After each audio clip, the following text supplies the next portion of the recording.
Hello everyone, today this is just a short video, probably 4 or 5 minutes long, just to show a couple of little tricks you can do to your KDE desktop to hopefully dispel one of the bugbears that seems to have accompanied KDE for many years now, and that's that it's slow and heavy on your system resources. Both false accusations in my opinion. They're more perception than fact. And I'm going to try and show you today just a couple of things that will hopefully put people's mind at rest on that score. The first thing is that KDE enables quite a lot of kind of animations and kind of system polish effects by default. These are the kind of fade up, fade down effect of windows and animations, etc., which, whilst very pretty and very nice, especially if you're coming from a Windows environment, Windows 10 environment, will certainly look familiar to you and not conducive to a kind of fast and snappy desktop perception experience. So the first thing, if we just open a couple of windows, you'll see what I mean. If we open the terminal there, everything's fine there, but when you close, you see the fade effect. It actually fades, doesn't kind of close in a sort of snappy way you'd expect. Similarly with the menu, it kind of slowly rises from the depths there and slowly sinks back and fades away and turns transparent. And if we hover our mouse across these sections at the bottom, you'll see there's a lag between the actual selection being made and the thing doing what you want it to do. That's all deliberate. It's not a kind of system fault. It's not lack of sufficient hardware. It's actually setting the timings of the operating system to make the thing look slick and look smooth and look polished.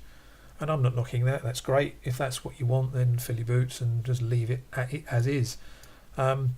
But I don't find this the kind of fastest of experiences. So a couple of things you can do. Now the first one you want to do, and I recommend anybody does this the first time you boot into your fresh Kubuntu or any Plasma desktop experience, is to go into your system settings.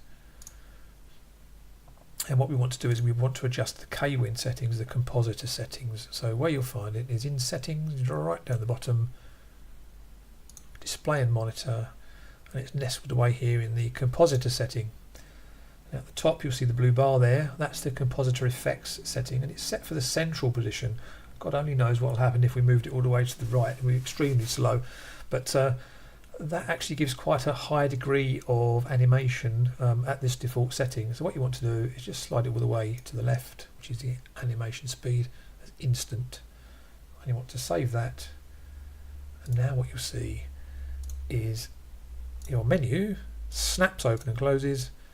Your selections are much snappier, and the whole thing will feel a lot faster when you open and close windows. They open and close instantly. We don't have this kind of delayed effect that you would normally have. So everything is nice and fast and responsive, as fast and responsive as any other desktop. There are many light desktops out there. I think this is up there with those if you make that simple adjustment. The second thing is the menu chosen by default. Yeah, it no doubt appeals to Windows users, particularly users of Windows 10, but it's not my cup of tea, and I don't think it appeals to many people. There's all this waste space. Yeah, okay, it looks nice, it looks polished, but it's not the most efficient of things. I can never remember where in these categories the thing I'm actually looking for is situated, so get rid of it.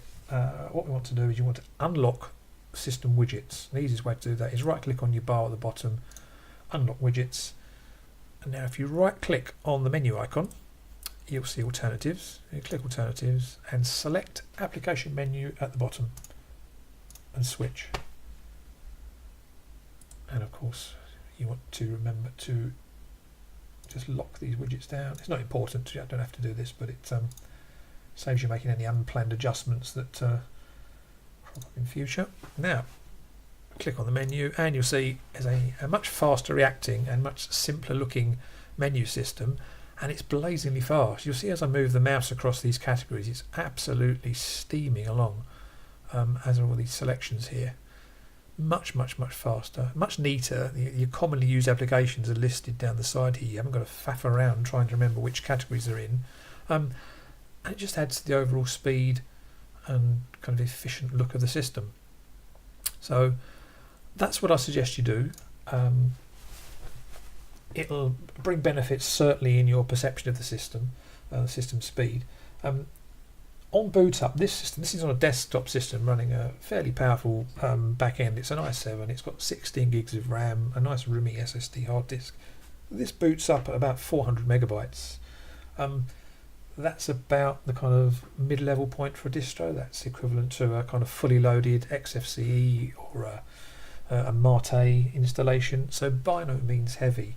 But the great thing about current Plasma desktops is that it will actually scale to the back-end system that you run it on. So if you put this on, for example, I've got a netbook here which runs a very slow old dual-core Celeron processor with 4 gigs of RAM and an embedded SSD card as its hard drive. If I install the same ISO onto that system, it boots at just under 300 megabytes. Now we're down into the kind of lean LXDE type desktop experience in terms of usage of RAM. And in all instances, when the system isn't actually running any main applications, you're down at kind of between 0 to 2% CPU usage. And if you contrast that to something like GNOME, it's not even on the same page. Way more efficient. Way more efficient use of resources. So I just wanted to show that because I think it's the bad vibes that KDE gets is more perception than reality. So if you're going to give this a go, just bear that in mind. It does adapt. Modern KDE does adapt to your system resources in a way that the older versions didn't. It is light. It is an efficient system. And with just a couple of tweaks, you can make it as fast in terms of its responsiveness as anything else out there, in my opinion. So give it a whirl, and thanks for watching. Catch you all later.